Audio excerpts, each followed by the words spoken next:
faces a choice. This is Battleground America. Here's Tara Servatius. No help is coming. Not for another 3 years. Democrats intend to wreck America economically, and they're committed to going down with the ship that is this country. That was a message behind Biden's State of the Union address. No matter what it costs them politically, no matter how badly it hurts, both the citizens of this country and their own politicians, they don't care. They're not deviating. Desperate Americans tell pollsters over and over their number one concern is inflation. But when the applause was taken out, Biden spent just 23 seconds on his inflation plan. Bottom line, he doesn't have one. He doesn't have a plan to deal with inflation beyond a childlike plea to companies to lower their prices. They can't.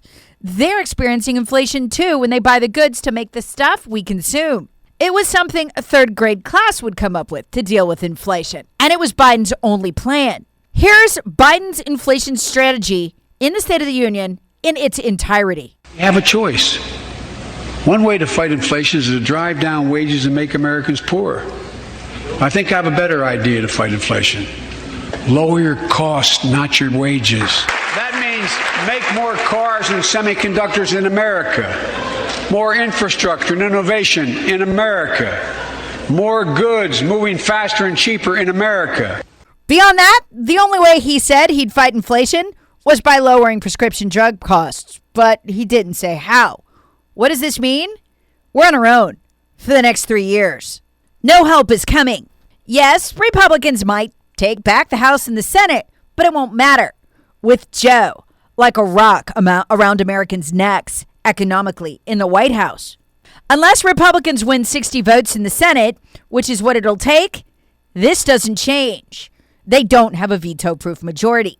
Nothing changes. But what this speech also shows clearly is that inflation is a Democrat policy, a deliberate Democrat policy. They don't have any intention of doing anything about anytime soon. How do we know that? Remember this from yesterday. Representative James Clyburn, the number 3 in Democrat leadership in the House. He's a congressman from South Carolina, admitting shockingly. And folks, this is the, honest to God, biggest story of the week so far anyway, that he admitted they knew that Joe's stimulus package that was passed in March of 2021 would cause the very inflation we had now. And they did it anyway. You start putting money out the way we did with the Rescue Act, you're going to fan inflation. That I know. That's elementary. The only mistake, Clyburn explained to NPR, that the Democrats made was not causing the inflation. He didn't care about that. It was not warning Americans so they'd be ready for it and wouldn't be so mad. All I can say, we may have done a better job preparing people for what was going to take place. But remember, it is a pretty good thing to have something to inflate. But this president's got to worry about those people with nothing to inflate. And we got to take care of them as well. I think that the American people will come around to a better way of thinking about this. So there's no plan to deal with inflation beyond helping Americans to think better about it. The only plan the Democrats have offered is the Build Back Better, which will clock in at around $5 trillion and likely demolish the dollar if it was ever passed. Thank God they haven't been able to get the votes for that, or the dollar would be dead, and this would look like Beirut after the bombing. What they're saying here is this: by not offering any kind of plan whatsoever to tackle inflation, what they're saying is, if you don't let us raid the Treasury of the last $5 trillion, of IOUs, of borrowing capacity left in the Treasury, in the process likely demolishing the dollar, well, you're on your own. Good luck at the grocery store. We have no plan to help. It's either Build Back Better, massive, almost grotesque spending that would blow that 7.5% inflation we have now all to hell. I mean, we'd be in the high 20s at that point, given where we're going to be by June, which is 15 to 20%, if we calculated it the way we did in the 1970s, or record-breaking inflation. I've documented all of that in the past podcast. I'm not going to go back and do it again. But what the Democrats are doing here, what Joe's doing here, is a big temper tantrum. If you won't let us spend $5 trillion, almost all of it printed monopoly money, over the next roughly decade, with a lot of it front-loaded, well, you're on your own. It's an absolutely fascinating political position to watch them take. They would rather self-destruct than do a couple of easy things to combat inflation. The best one we could do is just returning to the Trump-era drilling policies and going back up to the export of 13 million barrels of oil a day. Because under Trump, the biggest growth category for the economy and the best way to get out of inflation without wrecking your currency and your economy is to simply grow the economy quickly. But the Democrats are doing everything they can to go in the opposite direction. The number one driver of growth of GDP under Trump, quarter after quarter, year after year, was what they call the mining and minerals category. It was responsible, according to the Bureau of Labor Statistics, for around a quarter to a third of the growth in our GDP or our economy. The mining and minerals category, that's oil, natural gas, some coal, not much anymore, and minerals. That's it. But the bulk of it is oil and natural gas. It was powering the growth of a major part of our economy, and they won't let it. That is setting us on a disastrous collision course, with inflation being what it is. And the Democrats won't stop it, even to save themselves politically. It's unbelievable. They don't even try to hide that. They don't even try to pretend. Now, the bill doesn't mention Build Back Better, that $5 trillion, mostly borrowed, mostly printed monstrosity that would finish off the dollar. That's because it's been soundly blocked and defeated. No other plan is given. Bottom line, what they're saying here, and America's essentially in a hostage situation economically. I'm not kidding, they are, with the Democrats. What they're saying is, you either let us spend the last of the IOUs in the coffers, the last of the borrowing capacity. It's kind of like spending that last $3,000 available on the credit card. It's not real money, it's credit. But what the Democrats are doing is saying, if you don't let us spend the last of the credit, then we're simply going to sit back and let you suffer. We have no plan to stop inflation. We won't do a thing unless you do it our way. And we don't care if you hate us. And I've never seen anything like it in politics. It's just to give that State of the Union address, spend 23 seconds and no more total on inflation and offer no plan. When it's the Americans' number one concern.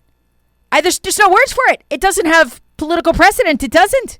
Like I said, the only quick fix economically for our woes is to fully open up and run full throttle with the drilling, both for natural gas and oil. It would take a bite out of inflation, the bite that transportation costs at these high fuel prices adds to the cost of foods and everything else. But again, they won't do it. The word oil appears just one time in the entire speech, even though experts, including those covered by CNN, forecast will hit at least $5 a barrel nationwide. No help is coming. That was clear from the speech, again, in which oil appeared just one time. That reference was when Biden was pledging to release 30 million barrels from the Strategic Petroleum Reserve. That's equivalent to 3 days worth of U.S. oil/gasoline use. It's absolutely useless. No, it's worse than useless. Biden's speech, by the end of it, had driven oil prices per barrel up to an astonishing $110. Folks, it was selling for around $100 a barrel less than 5 days ago. It literally went up during the speech. Why? Commodities traders rushed to the computers during the speech. They must have, when they heard that the only plan by the Biden administration at all to relieve Americans of the prices at the pump was to release the 30 million barrels, which is pointless. So what's Joe Biden's solution? James, he is announcing the release of 30 million barrels of oil from the Strategic Oil Reserves. By my calculation, that gets us to about Thursday at 2:30 p.m. Yeah. What happens then? Yeah, you saw the price of oil went up after the announcement. It's because it's irrelevant. It's, as you suggest, it's about a third of daily global consumption and production. And those barrels already exist. People know they're there. So as traders look at the world supply of oil, it doesn't change anything. It has essentially no impact. The game changer is people seeing that there's going to be a lot more production in the U.S. That would bring the price down. That was James Freeman of the Wall Street Journal, and he's right. All we'd have to do, as I explained on yesterday's podcast, was return to the Trump-era drilling policies on federal land, where about a quarter of the oil that the U.S. produces, both domestically and for sale internationally, comes from. Biden's got that pretty well locked down. And so as long as that happens, no more oil hits the world markets. America, because Biden has gone to court to freeze the leases, to stop lease renewals, and to put a pause on drilling on federal lands, because all of that has happened, America is exporting around 1 million barrels less a day. That, again, puts OPEC and Russia in the driver's seat as far as setting prices, because we have a scarcity, so there's a high demand. And it's like the Democrats knew exactly how much oil they'd have to keep off the markets to take America out of the driver's seat. When we were producing 13 million barrels a day, the back of the OPEC cartel had been broken. They couldn't set prices anymore. They were losing control. American frackers, particularly those in Texas, were setting prices by literally how much they turned the spigot up or down. It was a historic moment, and it's gone now. As Mark Morano, environmental expert with Climate Depot, explained on Fox News this morning. This is nonsense. The greatest thing that Joe Biden could do immediately is, and people say, oh, well, the Keystone wouldn't have an immediate impact if he opened up pipelines. It would send a signal to the marketplace that America is opening up. It would show the marketplace, which is based on the futures, anxiety, and it would lower the cost of energy if he would lift the restrictions that he imposed just the first week in office. So what should Americans do? You're going to love this from the speech. He makes this bizarre reference to this idea that cutting energy costs for families, an average of $500 a year, can be achieved by combating climate change, and he doesn't say how. Then he turns around and says he's going to use tax credits to double America's clean energy production in solar, wind, and so much more. And that what you should do is just go ahead and buy an electric vehicle. It's in the speech, which I think is the goal.